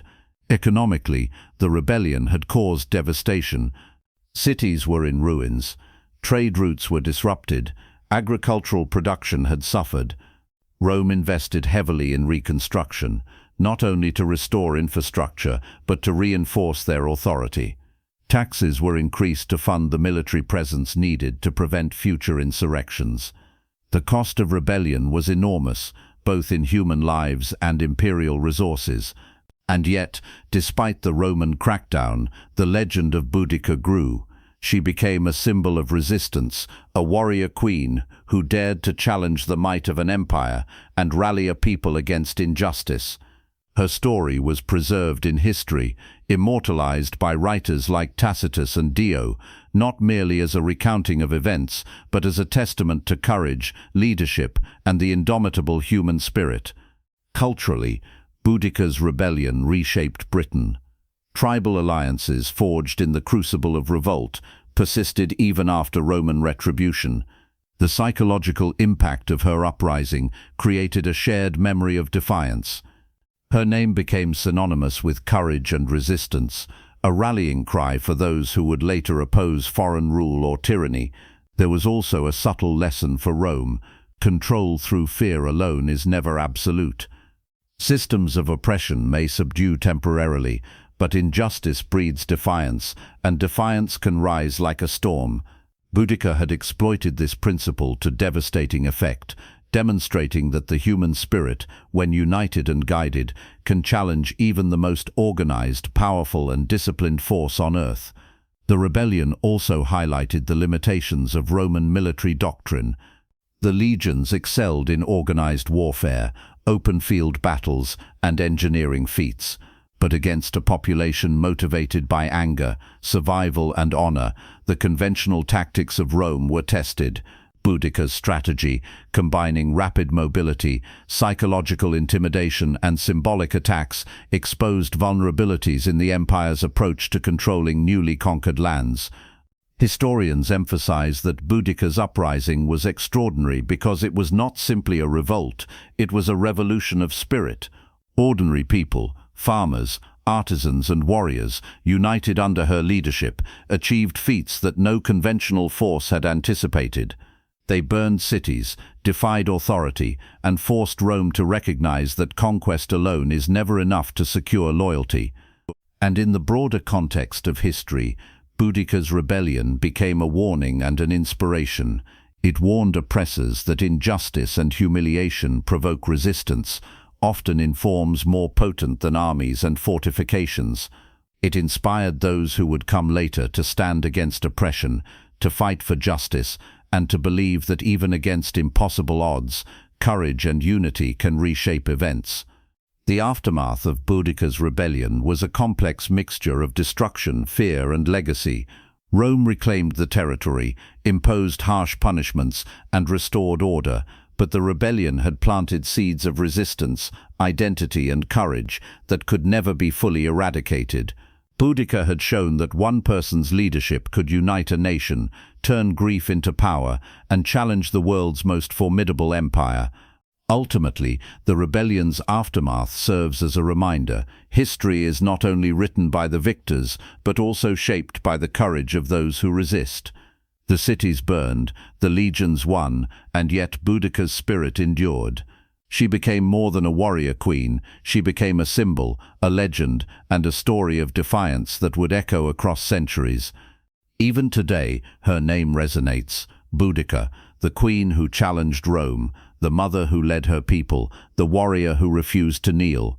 The aftermath of her rebellion reminds us that while empires can strike back, the human spirit, once ignited, is impossible to extinguish. Rome may have restored order, the cities may have been rebuilt, the legions may have returned to their disciplined formations, but Boudica's rebellion had done what no Roman legion could erase. It had turned humiliation into power, injustice into unity, and despair into unforgettable courage. Her story, carried through history, reminds us of an eternal truth. Even in the face of overwhelming force, the power of leadership, vision, and moral conviction can challenge the strongest empires and leave a legacy that endures long after cities have been rebuilt and armies have marched home. Boudica's life ended in the shadows of defeat, but her story did not. Centuries after her chariots tore through Roman cities and her warriors set fire to oppressors' strongholds, her legend grew, carried forward by storytellers, historians, and the collective imagination of those who value courage over submission. She became more than a queen. She became a symbol, a timeless embodiment of defiance, justice, and freedom. The Roman Empire survived her rebellion, but it could not erase the memory of the woman who had brought it to the brink of chaos. For the Romans, she was a cautionary tale, a warning that mistreatment, arrogance, and cruelty breed resistance, and that even a single determined leader can disrupt the machinery of empire. For the people of Britain, Boudica became a heroine, a figure who had dared to stand against unimaginable odds, to transform grief into action, and to rally a nation around the idea that oppression could and must be challenged. Imagine the impact her rebellion had on ordinary people. Farmers who had once feared Roman authority now whispered her name with reverence. Women, inspired by her courage, imagined themselves as more than passive observers of history. Tribes that had been fractured found unity in her defiance. Even in defeat, Boudica had reshaped the psyche of Britain. She showed that resistance was possible, that honor mattered, and that injustice was not inevitable. Her legacy is not merely in military feats, though the destruction of Colchester and Londinium and the near defeat of Roman legions are legendary. It lies in the principles she embodied: courage in the face of oppression, leadership without compromise, and the moral conviction to act when wrongs could no longer be tolerated. These are the qualities that would echo through history, inspiring countless others long after the smoke cleared. Centuries later, writers like Tacitus and Dio recorded her story, not as a trivial uprising, but as a monumental event that challenged the very core of Roman imperial authority. They captured her presence on the battlefield, her unwavering defiance, and her ability to inspire thousands. And though their accounts were filtered through the lens of Roman historians, the essence of her power shines through. Boudica was extraordinary, not because she conquered, but because she dared to resist. In the centuries that followed, Boudica became a cultural icon. During the Victorian era, she was celebrated in literature, art, and even public monuments. Statues of her astride her chariot, brandishing a spear and rallying her warriors, were erected across Britain. She became a symbol of national pride, of resilience, and of the fight for liberty, a reminder that courage can challenge even the mightiest of powers. Her influence extended beyond Britain. Boudica's story resonates with anyone who has faced injustice, oppression, or overwhelming odds. She represents the idea that leadership is not defined by titles or armies, but by the ability to inspire, to act with moral conviction, and to unite others around a cause greater than themselves. Her courage is timeless. Her defiance is universal. Even today, Boudica inspires movements, storytellers, and leaders. Feminist interpretations celebrate her as a woman who led warriors in a male-dominated world, challenging not only an empire, but societal expectations. Military strategists study her rebellion to understand asymmetric warfare, the power of morale, and the impact of psychological warfare. And ordinary people, reading her story, feel the thrill of courage, the satisfaction of justice served, and the reminder that even against impossible odds, one person can ignite change. Her legacy also challenges us to reconsider the narratives of history. Too often, history celebrates the conquerors, the emperors, and the generals. Boudica reminds us that those who resist, who stand for justice, and who fight not for conquest but for freedom, are equally deserving of remembrance. She transforms history from a tale of rulers to a story of humanity, courage, and the relentless pursuit of dignity. And here's the most profound lesson of all. Boudica's power was not rooted in her crown, her army, or even her victories. It was rooted in her refusal to accept humiliation. She teaches us that oppression can be challenged, injustice can be confronted, and that courage is contagious.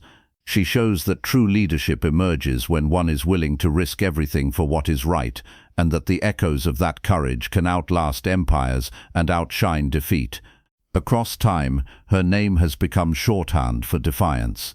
She stands as a warning to oppressors, a beacon to the oppressed, and a model for anyone who believes that courage, conviction, and moral clarity can shape history.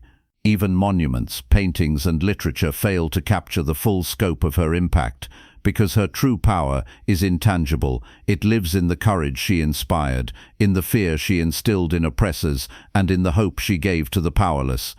Consider this: every time a story of resistance is told, every time someone stands up against injustice, a fragment of Boudica's legacy lives on.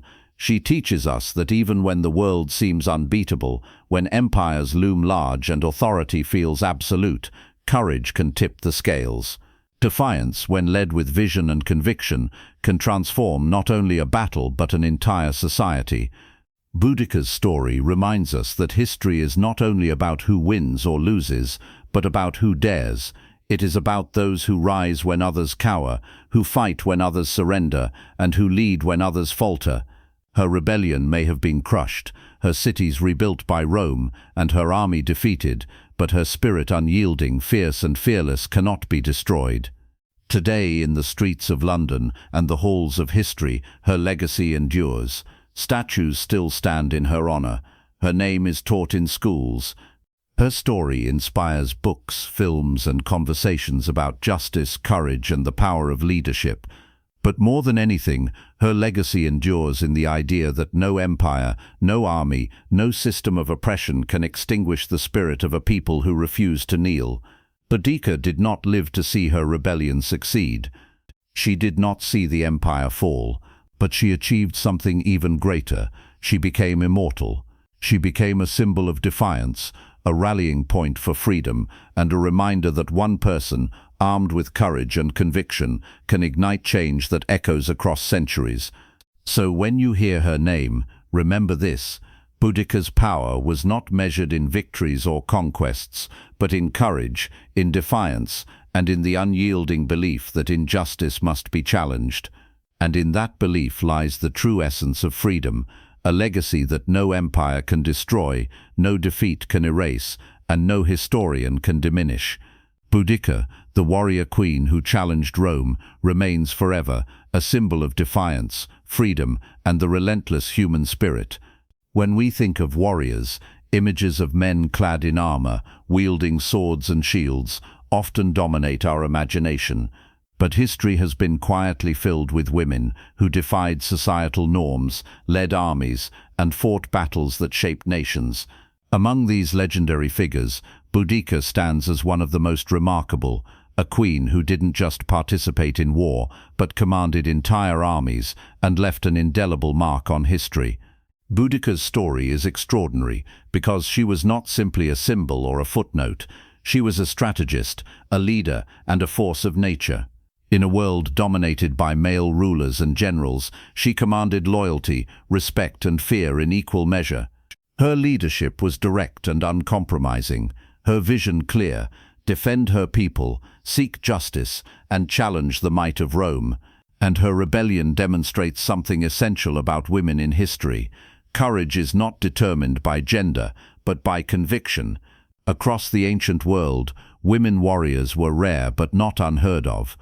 Cleopatra, the last pharaoh of Egypt, wielded political and military power, commanding fleets and armies to protect her kingdom.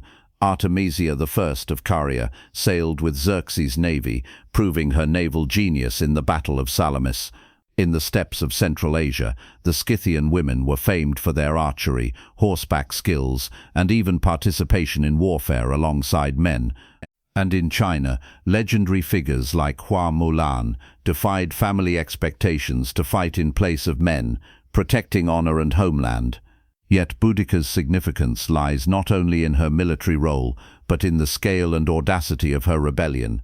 While other female warriors often fought as part of a royal retinue or in defense of a specific territory, Boudica mobilized entire tribes, unified diverse factions, and launched a revolt that nearly toppled one of the most powerful empires in the world.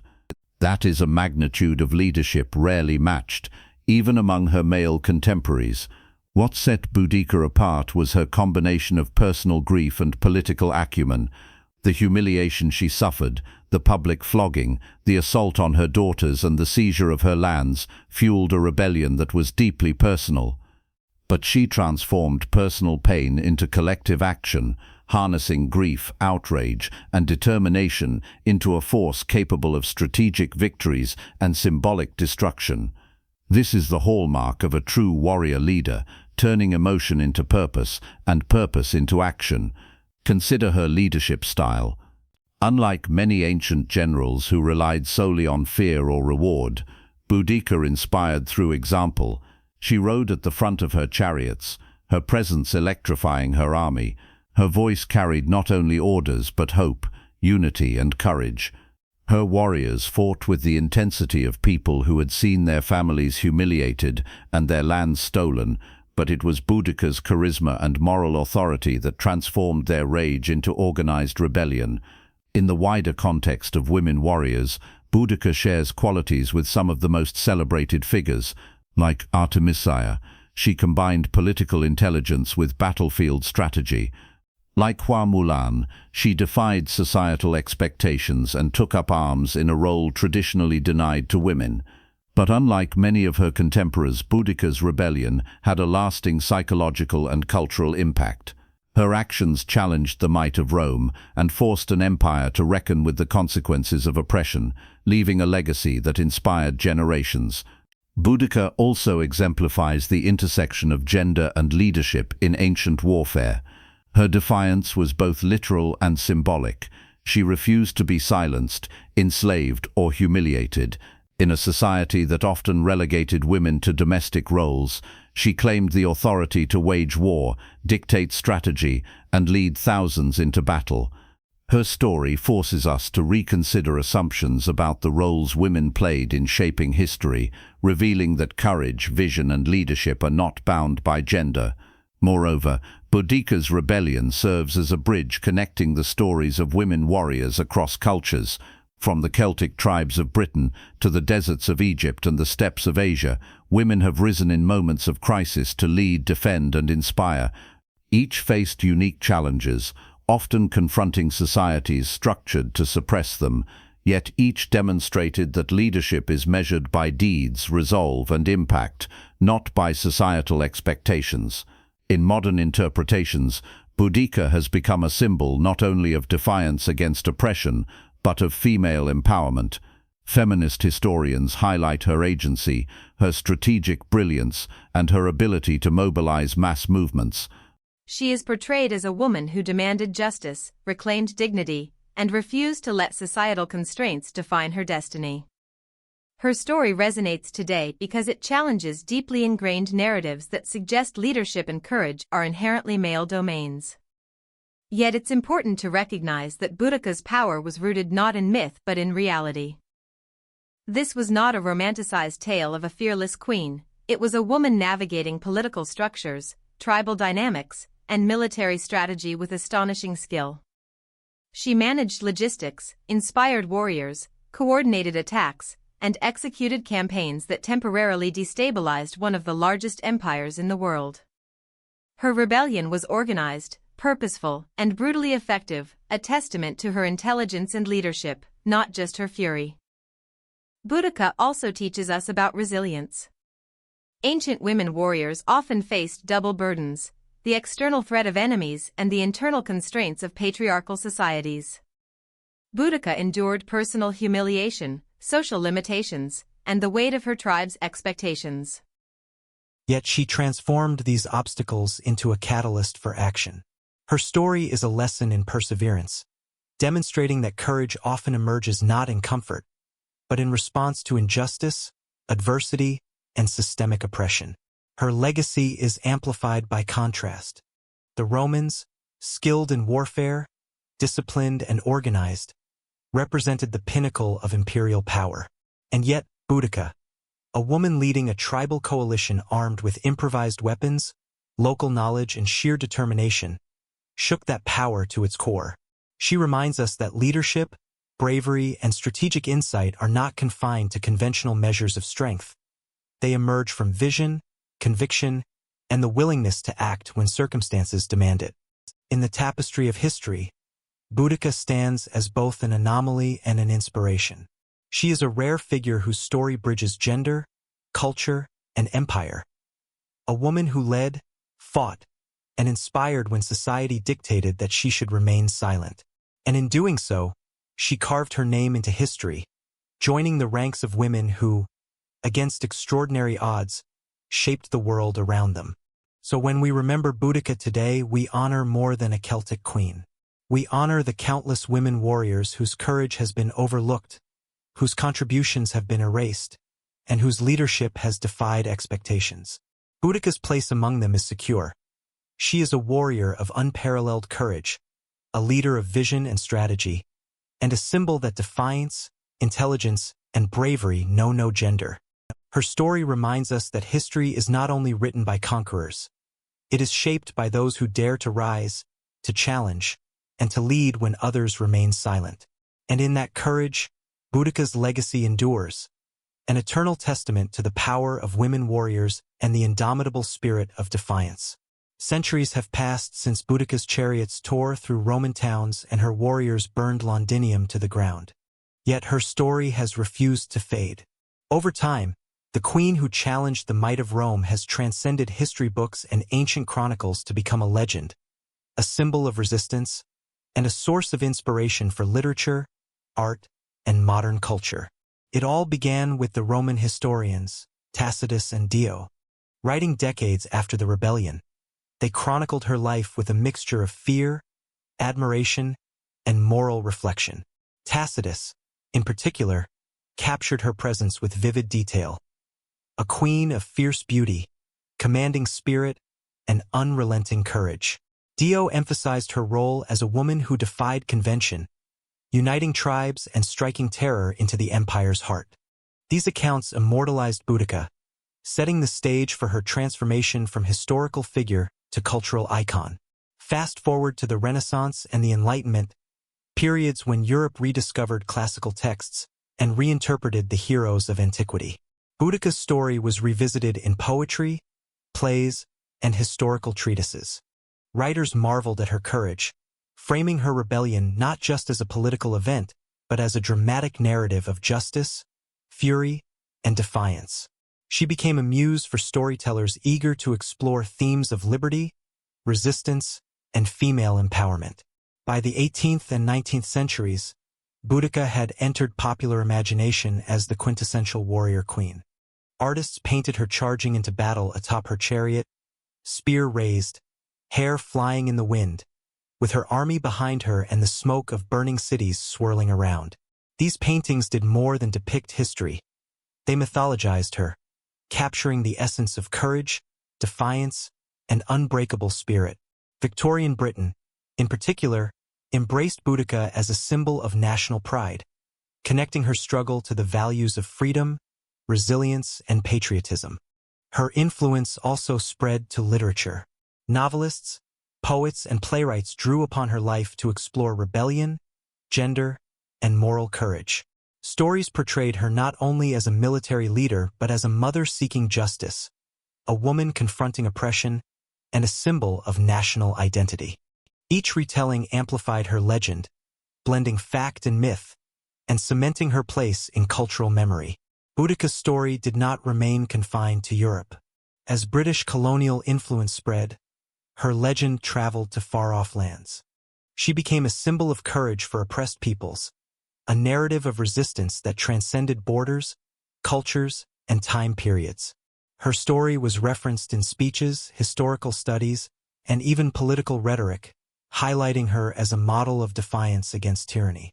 In modern times, Boudica continues to inspire. Films, television series, and documentaries bring her to life for new audiences, often highlighting her leadership, moral conviction, and role as a woman challenging the structures of power. She appears in novels and comics, in video games and educational programs, representing not just a historical figure, but an enduring symbol of empowerment and courage. Statues and memorials also play a significant role in maintaining her legacy. The most famous, standing near Westminster Bridge in London, depicts Boudica in her iconic chariot, flanked by her daughters, her expression fierce, her presence commanding.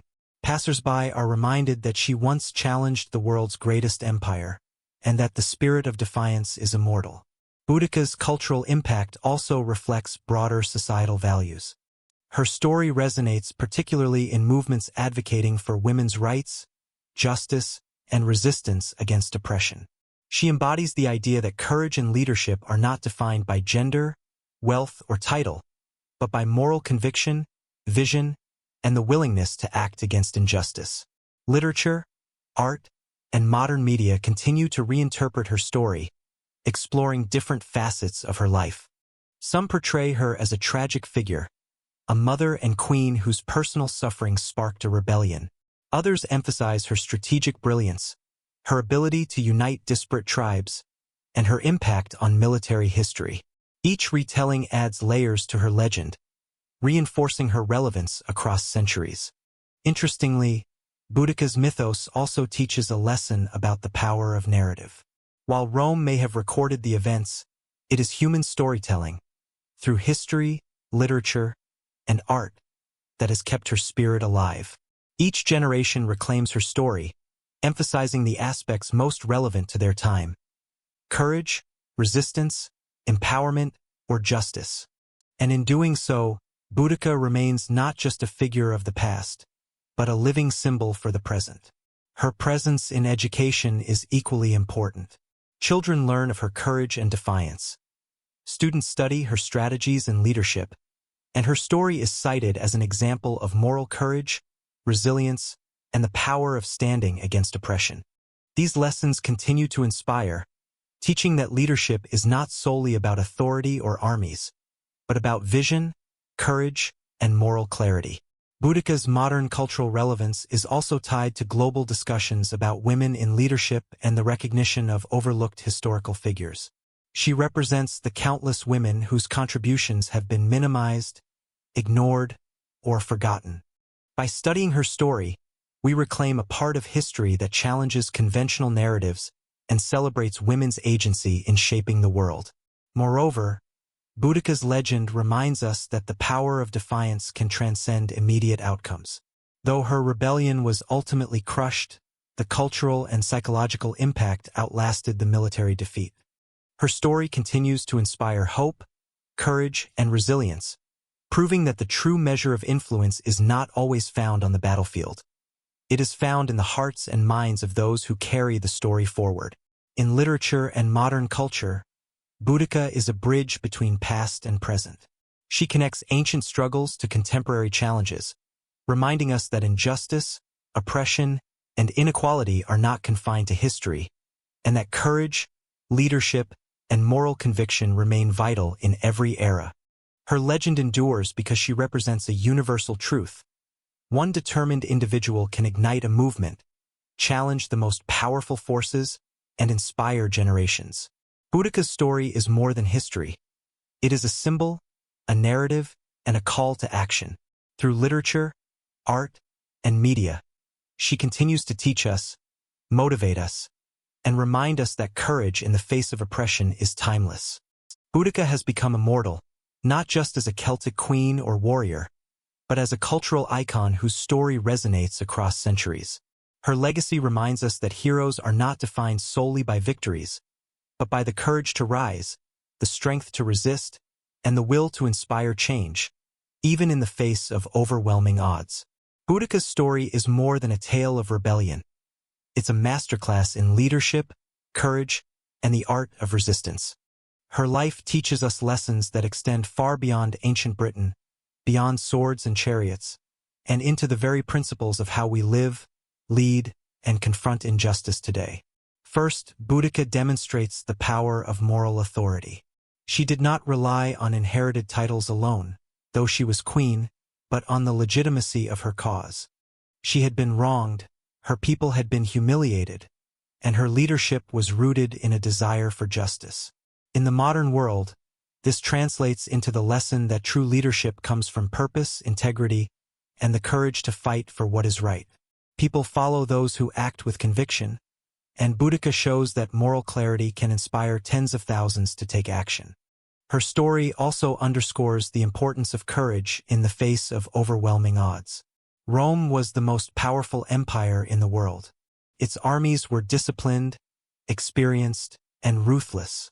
And yet, Boudica did not hesitate. She faced the impossible head-on, knowing full well the risks involved. Courage, as Boudica teaches us, is not the absence of fear. It's acting despite fear. It's the ability to rise when surrender seems easier, and to lead when the world expects you to falter. Another lesson comes from her skill in mobilizing people through vision and inspiration. Boudica didn't simply give orders. She connected with her people emotionally, transforming anger and grief into organized action. Leaders today can learn from this. Inspiring others requires empathy, understanding the fears and hopes of your team, and transforming individual energy into collective purpose. Boudica's example proves that leadership is as much about emotional intelligence as it is about strategy or authority. Boudica's rebellion also highlights the power of resilience. Her personal humiliation, the assault on her family, and the loss of property could have crushed her spirit. Instead, she transformed pain into action, turning despair into motivation. In life and leadership, resilience is the ability to take adversity, process it, and convert it into forward momentum.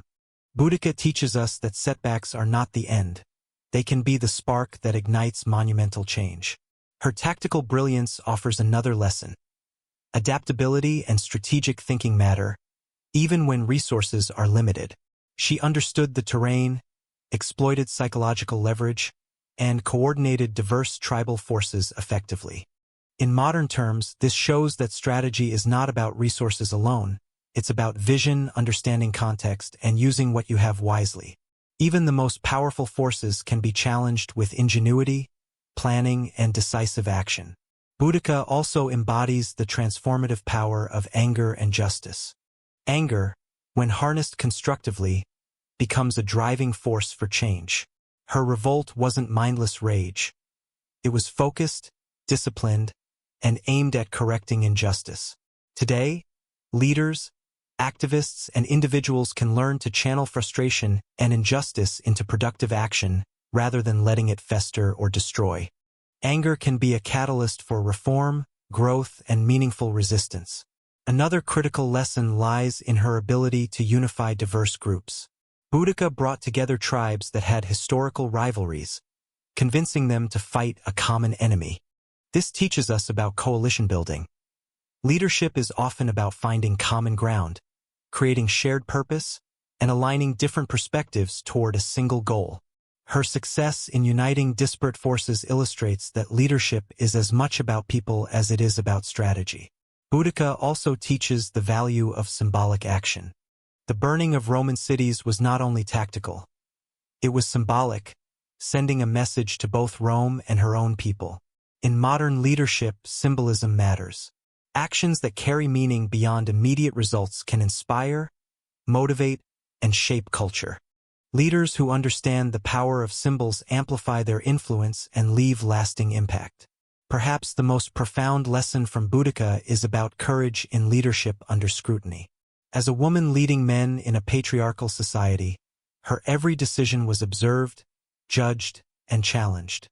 Yet she acted decisively, without hesitation, and commanded respect.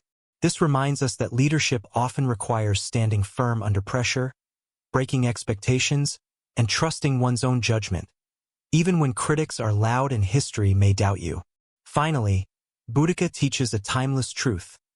Legacy is built through courage, principle, and action. She did not survive to see her rebellion succeed, and her cities were ultimately reclaimed by Rome. Yet her story has endured for nearly 2 millennia.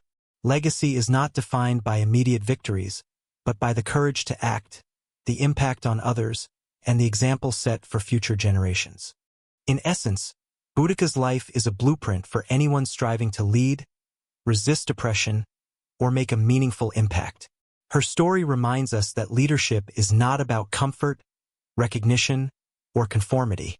It is about courage in the face of fear, resilience in the face of adversity, empathy in uniting people, and moral clarity when the world is unjust. Boudica's rebellion may have ended in defeat, but her lessons are eternal. They remind us that one person's courage can inspire thousands, that defiance can challenge the strongest forces, and that leadership grounded in justice and conviction leaves a mark that no army or empire can erase. So, when we reflect on Boudica, we see more than a warrior queen. We see a model for leadership, a testament to resilience, and a reminder that true courage transforms not only battles but the hearts and minds of generations to come. Boudica's rebellion did not just leave a mark on ancient Britain. It left a legacy that would ripple through centuries, eventually becoming a symbol of British identity itself. She is remembered not only as a warrior queen but as a national icon, embodying courage, resistance, and the fight for freedom. A figure who shaped the narrative of what it means to defend one's homeland. During the Roman occupation, Boudica was a threat, a symbol of defiance that the empire sought to erase. Yet, as the centuries passed, her story was reclaimed and reshaped by the people of Britain. Tacitus and Dio preserved her memory, but it was later generations that elevated her from historical figure to cultural legend.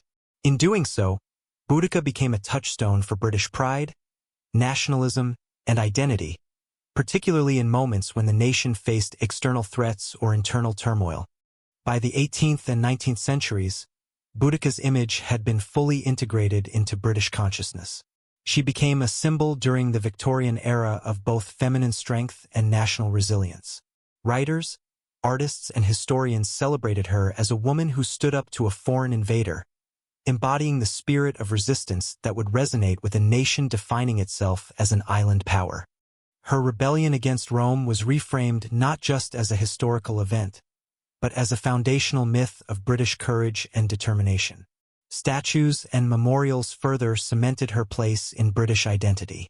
The most famous statue, standing near Westminster Bridge in London, depicts Boudica atop her chariot, flanked by her daughters, her expression fierce, her stance commanding. She is not just a queen of ancient Britain. She is Britain itself, resilient, defiant, and unbowed. Tourists, students, and citizens see her as a symbol of national pride, a reminder that the country's spirit has always been unbroken, even in the face of overwhelming odds. Boudica's place in British identity is also deeply tied to her embodiment of resistance against oppression. In a nation that later prided itself on self-governance, parliamentary democracy, and liberty, Boudica's rebellion came to represent the eternal struggle for justice and autonomy. Her actions became a metaphor for standing up against tyrannical forces, whether foreign empires in ancient times or oppressive authorities in later historical periods. Interestingly, Boudica's legend has also been invoked during periods of military and political crisis in Britain. In speeches, literature, and public commemorations, she became a figure representing courage, unity, and defiance, qualities essential to national survival. She was no longer just a historical figure. She became a living symbol, a rallying point for those who sought inspiration in the face of adversity. Boudica's story also intersects with gender and national identity. As a female leader, she challenges traditional narratives that associate heroism and leadership exclusively with men. By celebrating her, Britain not only honors courage and defiance but also acknowledges the significant contributions women have made throughout history, even when societal norms sought to diminish their roles. Her presence in national consciousness reminds us that leadership, resilience, and patriotism are not confined to one gender. Literature, education, and popular culture have reinforced her symbolic status. School children learn her story as part of British history. Artists depict her in moments of triumph and fury, and writers frame her as the embodiment of the nation's enduring spirit. Her legend helps shape collective memory, ensuring that British identity is not just about geography or politics, but also about values, bravery, resistance, and the courage to stand against injustice. Boudica's cultural significance extends to her role as a moral exemplar. She is celebrated for defending her people, seeking justice, and refusing to bow to oppression.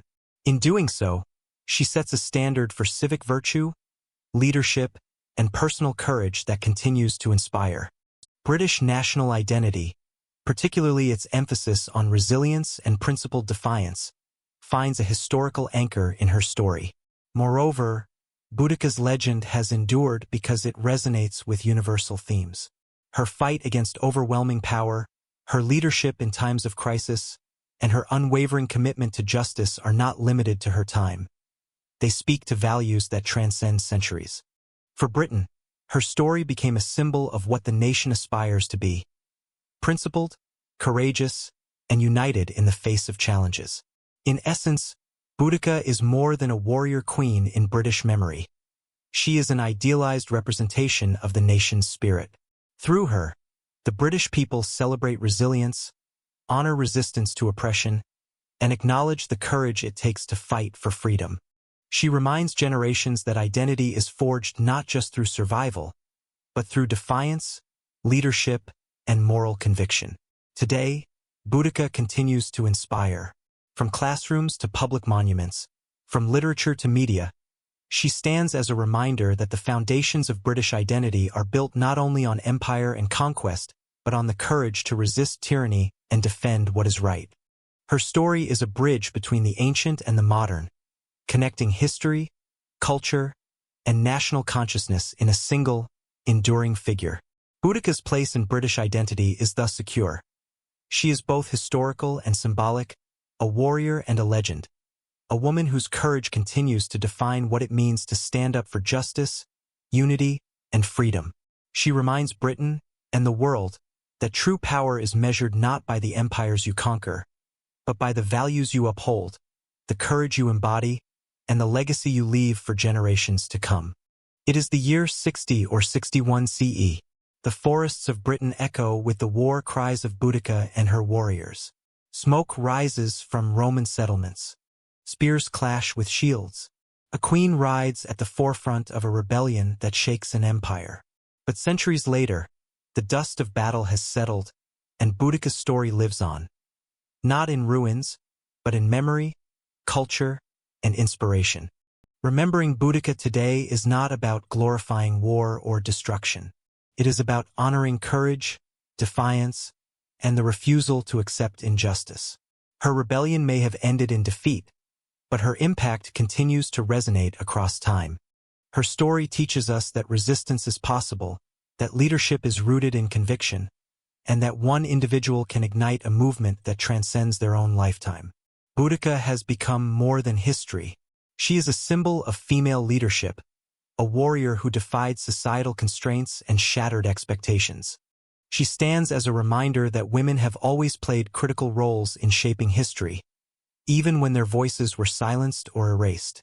Her courage is timeless, inspiring generations of women to step into leadership, claim their power, and resist oppression. In modern Britain, Boudica is honored in statues, monuments, and literature. She appears in textbooks, museums, and documentaries, her story taught not just as an event, but as a lesson in resilience and justice. Children learn her name alongside kings and emperors, recognizing that leadership is defined not by gender, but by action, vision, and moral clarity. Her legacy also resonates globally. Boudica's story inspires activists, leaders, and everyday people who confront injustice in its many forms. Her courage reminds us that standing against oppression requires both strength and principle. She embodies the idea that rebellion, when grounded in justice, can leave a mark far beyond immediate victories or losses. Boudica also challenges how we remember history. Too often, history celebrates conquerors and empires while overlooking the voices of the oppressed. Remembering Boudica is an act of reclamation. It honors those who resisted tyranny, fought for dignity, and refused to be silenced. It reminds us that history is not only written by the powerful, it is shaped by those courageous enough to rise against them. Her story reminds us of the personal cost of leadership. Boudica fought not for personal glory, but for her daughters, her people, and her nation. She endured humiliation, loss, and immense danger, yet she transformed personal suffering into collective action. Her courage teaches us that true leadership is sacrificial, selfless, and purposeful. Even today, Boudica's spirit resonates in moments of social and political struggle. Activists fighting for justice, women challenging systemic inequality, and leaders confronting corruption all carry fragments of her legacy. She is not just a historical figure. She is a living symbol, a reminder that courage and conviction can endure long after individual battles are over. Remembering Boudica also teaches us about identity and pride.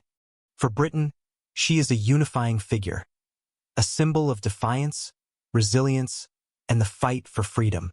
She reminds us that national identity is not merely a product of victories or empires, but of the values we uphold and the courage we celebrate. Her story bridges ancient history and modern consciousness, connecting past struggles to present ideals. In honoring Boudica, we honor the power of resistance, the strength of conviction, and the timeless impact of moral courage. We remember a queen who, in the face of a vast empire, refused to surrender her dignity, her people, or her cause. Her rebellion may have been crushed, her cities rebuilt, but her spirit cannot be erased. It lives on in the monuments, stories, and hearts of those who value justice, courage, and freedom. So, the next time you hear the name Boudica, remember this. She was not just a warrior queen of ancient Britain. She was a force of defiance, a symbol of resistance, and a beacon of courage that continues to inspire thousands of years later. Her story reminds us that true power lies not in armies or crowns, but in the courage to stand, to lead, and to fight for what is right, even when the odds seem impossible. Boudica's legacy endures because she embodies a truth that resonates across time. Justice, courage, and freedom are worth fighting for, and one determined individual can change the course of history. Her name is more than history. It is inspiration. It is a call to courage. It is Boudica, the warrior queen who challenged Rome, defied oppression, and became immortal in the hearts of all who dare to resist.